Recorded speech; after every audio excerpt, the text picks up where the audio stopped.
بسم الله الرحمن الرحيم. ممتازي نهم ټولګي ریاضي کې لومړی درس دایره ده. دایره ممکن چې موږ تاسې ډېر درسي دایروي شکلونه لیدلي وي، ګرد شکلونه مو لیدلي وي. نو لومړی به داسې موږ تاسې دایره یا سرکل تعریفوو. دایره د هغه په مستوي کې د هغو نقطو سیټ دایره په یو مستوي کې د هغو نقطو سیټ چې له یوې مستقرې نقطې څخه له یوې ټاکلې نقطې څخه ټولې برخې ټولې نقطې مسافې فاصله لري. دایره په یو مستوي کې د هغو نقطو سیټ یا د هغو نقطو مجموعه چې له یوې مستقرې نقطې څخه له یوې ټاکلې نقطې څخه ټولې نقطې مساوي فاصله ولري، دې ته موږ تاسې دایره وایو. بیا وایو دایره د په یو مستوي کې دې ته موږ تاسې مستوي وایو. یوه سطحه ده، په یوه سطحه کې د هغو نقطو مجموعه اوس دغه لاین یا دغه خطونه له ډېرو نقطو څخه جوړ شوي، دغه نقطې سره یو ځای شوي دغه خطونه یې جوړ کړي دي. د دغو نقطو سیټ یا مجموعه چې له یوې مستقرې نقطې څخه له یوې ټاکل شوې نقطې څخه مساوي فاصله ولري، هره نقطه یې مساوي فاصله ولري، د موږ تاسې دایره وایي یا سرکل. اوس ګوره که دا نقطه راواخلو، دا نقطه هم له دې څخه مساوي فاصله لري، که دا نقطه راواخلو هم مساوي فاصله لري، که دا نقطه راواخلو هم مساوي فاصله. هره نقطه چې راواخلو موږ تاسې ته ګورو د دې مستقرې نقطې څخه یا د دې ټاکل شوې نقطې څخه به ټولې دغه خطونه د مساوي فاصله ولري. که مثلا دغه نقطه له دې نقطې څخه 5 سانتي متره وي، څو سانتي متره وي؟ 5 سانتي متره وي. اوس نو دغه خط چې 5 سانتي متره ده، دغه خط به هم 5 سانتي متره وي، دغه خط به هم 5 سانتي متره وي، دغه خط به هم 5 سانتي متره وي، دغه خط به هم 5 سانتي متره وي. نو دې ته موږ تاسې دایره وایو. دایره موږ تاسې په دایره کې څو برخې لرو، هغه انشاءالله وروسته ووایو، خو دغه برخې ته موږ تاسې اوریجن یا مرکز ورته وایو. دې برخې ته موږ تاسې مرکز ورته وایو چې په او سره یې کړي، او دغو برخو ته یې موږ تاسې چې دا مساوي فاصلې لري ټولې، هغه ته موږ تاسې شعاع وایو. دغه برخه چې موږ تاسې تعریف کړه، دغه ته موږ تاسې دایره یا د دایرې محیط ورته وایو، یا شاوخوا ورته وایو دایرې. اوس نو لومړی موږ تاسې راځو دایره ولې موږ تاسې غواړو چې زده کړو، ولې اړینه ده دایره چې موږ تاسې په دایره باندې مکمل سر خلاص کړو، دایره زده کړو. د دایرې استعمال په څه شي ده؟ دایره په ډېرو مواردو په ډېرو شیانو کې استعمالېږي. مثلا د سایکل ټایر موږ تاسې لیدلی وي، د سایکل ټایر کې ورته وګورو کوم تارونه چې ورکول شوي دي، هغه تارونه ټول په مساوي فاصله باندې ورکول شوي دي، ټول تارونه په مساوي فاصله باندې لګېدلي دي. که چیرې هم یو تار یا دوه تاره چې دا نورو تارونو څخه اوږد شي، دلته سایکل ټایر ته یا ټول ته تاوان رسوي، زیان رسوي. څرنګه؟ ځکه چې ټول په یوه فاصله باندې اوړي، چې ټوله په یوه فاصله باندې اوړي، خپل محور باندې اوړي. که چیرې یو تار یا دوه تاره یا درې تاره کې غټ شي، زیات شي، اوږده شي، هغه بیا هغه ټول پنچر کوي. ولې چې کله اوړي په هغه باندې زیات زور ورځي. دلته چې ټول په یوه فاصله باندې لګېدلي دي، په مساوي فاصله لګېدلي دي، نو په ټیر باندې یا په ټول باندې مساوي زور ورځي، زیات زور نه ورباندې. نو دا هم د دایرې په واسطه سره دغه ټول برخې منظمې ترتیب شوي جوړې شوي. همدارنګه که ورته وګورو د موټرسایکل ټایر یا موټرسایکل چکه یا د موټرسایکل ویل، دا هم د دایرې په واسطه باندې ترتیب شوی. همدارنګه د موټر ویل دی، د موټر ټایر دی، که چیرې یو برخه یې کږه وي یا موټر یې بله برخه نورې برابرې وي، نو حتما دغه ټایر زور وایي، جټکه وایي. په دغه حالت کې نو بیا دغه توازن نه برابرېږي، موټر به ښوري، داسې یو رقم په توازن حالت متوازن حالت کې حرکت نشي کولی. نو دا هم په ډېرو مواردو کې د دې دایرې استعمال موږ تاسې ځینې لوښي د دغه هم ده مثلا د کولرې د نورو بل شي بالټۍ د سطلونه دغه ټول د دې دایرې په وجه باندې په طریقه باندې په واسطه باندې دغه ترتیب سوي او منظم سوي دي چې دایروي شکلونه یې منځته راوړي. اوس نو د دایرې ترسیم په څه ډول دایرې ترسیم په څه طریقه سره باید وکړو؟ په کار راخلو مثلا موږ تاسې د 2 سانتي متر په اندازه سره د دې شعاع په کار غواړو دایره ترسیم. اوس نو په دې کې موږ تاسې په کار راخلو د 2 سانتي متر په اندازه باندې خلاصوو خطکش باندې یې له هغه څخه وروسته د پرکار څخه په مرکز باندې ګو په هر مرکز جوړ نور موږ تاسې پرکار ته حرکت وکړو په پرکار کې تاسې تنسیل یې شي یا همدارنګه کلام یې کوي نور موږ تاسې حرکت وکړو یو دایره باندې ترسیم یا که ځینې وخت موږ تاسې سره خطکش نو همدارنګه پرکار نو ډېرو په څه طریقه باندې کوو تاسې نو موږ تاسې به یو کاغذ راواخلو کاغذ لرو د دې کاغذ باندې موږ تاسې پنسل دی یا قلم د هر شي موږ تاسې لیکو مثلا دلته یو برخه باندې دغه نوټ موږ تاسې په دې کاغذ باندې لیکل کېږي او د دې پنسل یا د دې قلم څوکه به په دې کاغذ باندې کېږي نور موږ تاسې به کاغذ ته حرکت وکړو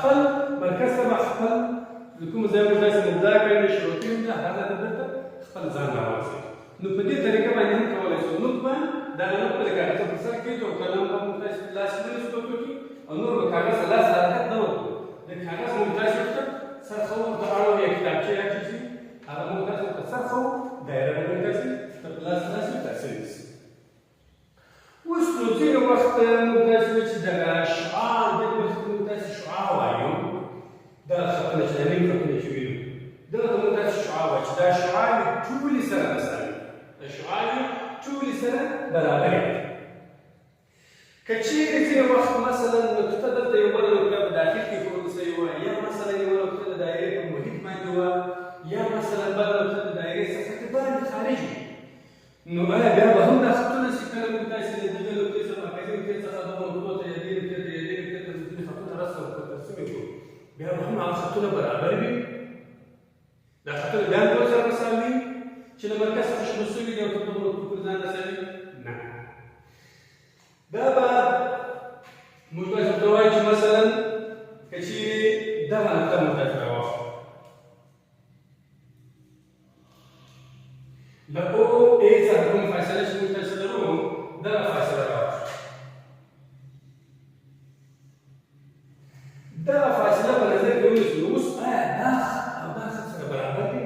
نه نه دي سره برابر دا خط شنی دی نسبت دغو خطونو ته نسبت دا شعاع ته نو دې ته موږ تاسې دا شعاع نشو لیدلی نو موږ تاسې دې خط ته نوم ورکوو د آی خط کوم خط؟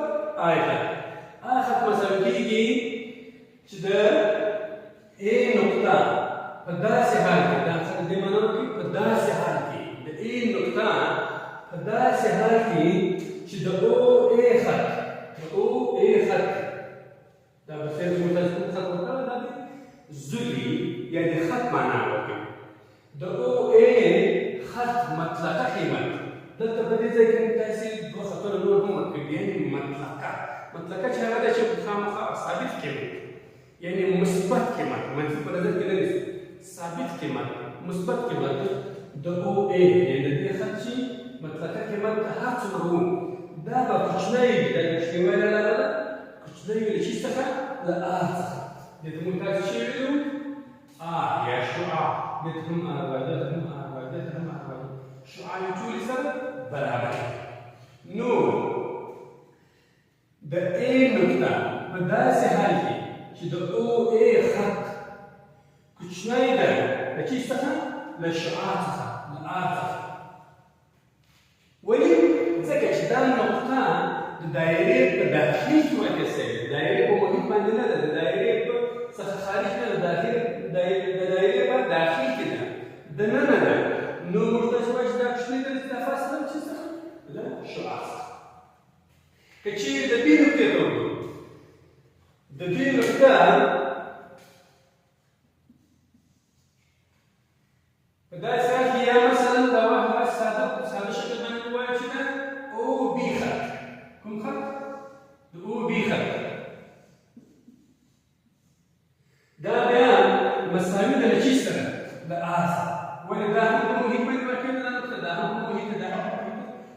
مساوي ده لشي سره؟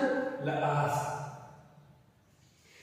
بل نقطه ته راځو چې کومه نقطه په خارج کې واقع ده د دایرې څخه د باندې واقع ده، نو په دغه حالت کې موږ تاسو راځو دا به سره وصل په دغه کې چې د او ډي خط کوم خط؟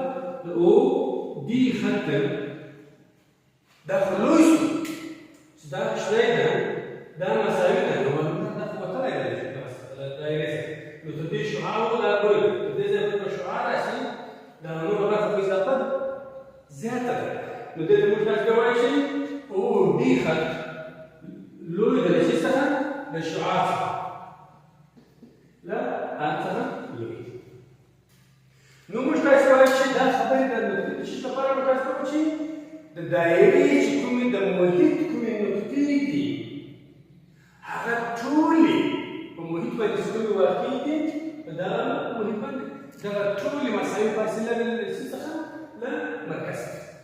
نو موږ داسې بیا هم دایره کاري کوو چې دایره ده په یو هغه مستوي کې د هغه نقاطو مجموعه یا د هغه نقطو مجموعه چې له یوې مستقرې نقطې څخه له یوې ټاکل شوې نقطې څخه مساوي فاصله ولري عبارت د چي څخه ده؟ له سرکل یا دایرې څخه. اوس راځو موږ تاسې د دایرې برخې یا د دایرې عناصر یا د دایرې اجزا د دایرې برخې څه شي؟ شعاع ده، قطر ده، وتر ده، قطعه ده، قطعه ده، دا ټولو برخې څخه دایره تشکیل شوې ده، هم د دایرې اجزاوې دي یا برخې. لومړی راځو موږ تاسې شعاع ته راغلو. شعاع له هغه مستقیم خط څخه عبارت ده. شعاع چې شعاع موږ تاسې په چي سره کوي؟ په آر سره. شعاع له هغه مستقیم خط څخه عبارت ده چې د دایرې مرکز او محیط سره وصل کړي. په هر وخت که یو مستقیم خط د یوې دایرې مرکز او محیط سره وصل کړو موږ تاسې پوهېږو دا څه دی؟ شعاع. دا د دایرې مرکز او محیط سره وصل کړي دي دې ته موږ تاسې شعاع وایو. اوس نو که چېرې دا خط مثلا دلته بل رسم بیا هم مرکز او محیط سره وصل کړي، که دلته یې بل رسم کړو بیا هم د دایرې مرکز او محیط سره وصلوي، که یې دلته رسم کړو بیا هم د دایرې مرکز او محیط سره وصلوي، نو دغه ټولو ته موږ تاسې څه وایو؟ شعاع. د دایرې شعاع. نو شعاع د هغه مستقیم خط څخه عبارت ده چې د دایرې مرکز او محیط سره وصل کېږي، د موږ تاسې د دایرې شعاع. بل ته راځو چې قطر. څه شی؟ قطر. د دایرې قطر له هغه مستقیم خط څخه عبارت ده. د دایرې قطر له هغه مستقیم خط څخه عبارت دی چې د دایرې د محیط دوې نقطې سره وصل کړي او له مرکز څخه کړي. یا د دایرې قطر له هغه مستقیم خط څخه عبارت دی چې د دایرې د مرکز څخه تېر او د دایرې د محیط دوې نقطې سره وصل کړي. دا ګورئ دغه مستقیم خط ته موږ تاسې په نظر کې ونیسو دا ډبلیو ډي خط. د ډبلیو ډي خط دغه ټول ګور دا د مرکز څخه د دایرې د مرکز څخه تېر شوی دی او د محیط دوې نقطې سره وصل کړي. دې ته موږ تاسې څه وایو؟ قطر. نو قطر له هغه مستقیم خط څخه عبارت ده چې د دایرې د مرکز څخه تېر او د دایرې د محیط دوې نقطې سره وصل. دې ته موږ تاسې دایرې قطر. بل ته به راسو د دایرې وتر د ایچ جي خط. دا خط دی د ایچ جي خط. دې ته موږ تاسې وتر. وتر د هغه مستقیم خط څخه عبارت دی چې د دایرې د محیط دوې نقطې سره وصل کړي. د دایرې د محیط دوې نقطې سره وصل کړي دې ته موږ تاسې وتر وایو. اوس نو په دې ځای کې د ایچ جي خط هم دایره په دې ځای کې او په دې ځای کې د دوې نقطې سره وصل کړي. دې خط ته موږ تاسې څه وایو؟ دې خط ته وتر وایو. اوس به تاسې سره سوال پیدا شي، پوښتنه پیدا شي چې نو خو دا خط هم د دایرې د محیط دوې نقطې سره وصل کړي، نو دغه هم خط المعنا د دې د څه فرق شو؟ فرق یې په دې ځای کې دی چې هغه له مرکز څخه تېرېږي قطر او وتر بیا له مرکز څخه نه تېرېږي. قطر د مرکز څخه بیر کې وسلوي خو له مرکز څخه راځي. اوس ته یو بله خبره هم کې راځي چې قطر ته موږ داسې وتر ویلی شو، قطر ته وتر هم ویلی شو خو وتر ته بیا قطر نسو ویلی. قطر ته وتر ویلی شو، وتر ته ویلی شو خو وتر ته بیا موږ داسې قطر نسو ویلی، ځکه چې موږ داسې قطر وویل چې قطر د مرکز څخه باید کېږي او وتر وایي چې تنها هغه وایي چې د محیط بیروکې سره وصل کېږي. د محیط بیروکې دا هم سره وصل دی، دا یې هم وصل دی. دې ته هم موږ داسې وتر ویلی شو، دې ته هم ویلی شو خو دې ته قطر وایي خو دې ته بیا قطر نسو ویلی. نو وتر د هغه مستقیم خط څخه عبارت دی چې د دایرې د محیط بیروکې سره وصل دی. دې ته موږ داسې وتر وایو. بله برخه راځو موږ داسې کتاب، یوه ټوټه کتاب. کتاب د دایرې د سطحې هغې ټوټې ته ویل کېږي، هغه برخې ته ویل کېږي چې د وتر په واسطه باندې جلا شوي وي. د څه شي په واسطه جلا شوي وي؟ د وتر په واسطه باندې جلا شوي وي. هغه برخه د دایرې د محیط د مساحت د سطحې ټوله دایرې سطحې د دې دایرې سطحې هغه یوه برخه چې د وتر په واسطه باندې جلا شوي وي هغه موږ داسې کتاب شوفوا كتاب يعني السطح اللي لازم ركيل ده سطح الأصل حمدنا من بلد سلاسل كتاب كتاب يا كتاب زين خلي كتاب واي زين خلي كتاب واي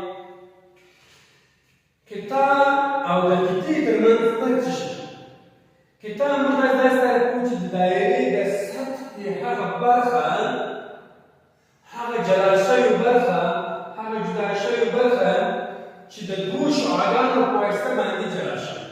د څه شي په واسطه باندې؟ د دوو شعاعو په واسطه باندې جلا شوي د دایرې د سطحې څخه. یوه شعاع دا ده، بله شعاع هم دا ده. یوه شعاع دا ده، بله شعاع هم دا ده. اوس نو شعاع موږ تاسو ویلي معلوم ده چې د مرکز او د محیط سره وصل دي، مرکز د محیط سره وصل دي. نو دا برخه چې جدا شوه دې برخه کې د مساحت د سطحې د دایرې له سطحې څخه موږ تاسو دا برخه ممکنه پرې کړه، دا برخه ممکنه پرې کړه، نه جدا کړه. موږ تاسو په کتاب کې یو شکل لرو، یو کیک دی، داسې دایروي کیک ده، له هغه څخه په چاقو باندې یو برخه چې کټ شوې ده برخه نافې وروسته یې رایسته کړې چې رایسته کړې دې برخه ته موږ تاسو څه ورته وایو؟ کتاب یا کتاب ورته وایو. همدارنګه په دایره کې یو بله خبره هم پاتې ده چې هغه موږ تاسو د دایرې قوس وایو. د دایرې قوس د A B خط یا هغه دایروي خط یا هغه منحني خط چې یا موږ تاسو تعریف کوو چې قوس له هغه برخه دایره هغه خط څخه عبارت ده یا له هغه دایروي خط یا منحني خط څخه عبارت ده چې د دایرې یو برخه د دایرې د محیط یو برخه. نو قوس د A B کومه فاصله که دا موږ تاسو کې پرېږدو دا یو دایروي یا منحني شکل په لاس راځي چې دا د دایرې د محیط د دایرې د شاوخوا یو برخه ده. نو موږ تاسو څه وایو؟ د دایرې قوس. قوسونه په دوه ډوله دي. قوسونه په څو ډوله باندې دي؟ په دوه ډوله. که چیرې د دایرې د نیمې دایرې دا که چیرې موږ دلته پرېږدو نیمه دایره پورته په لاس راسي، نیمه دایره به لاندې په لاس راسي.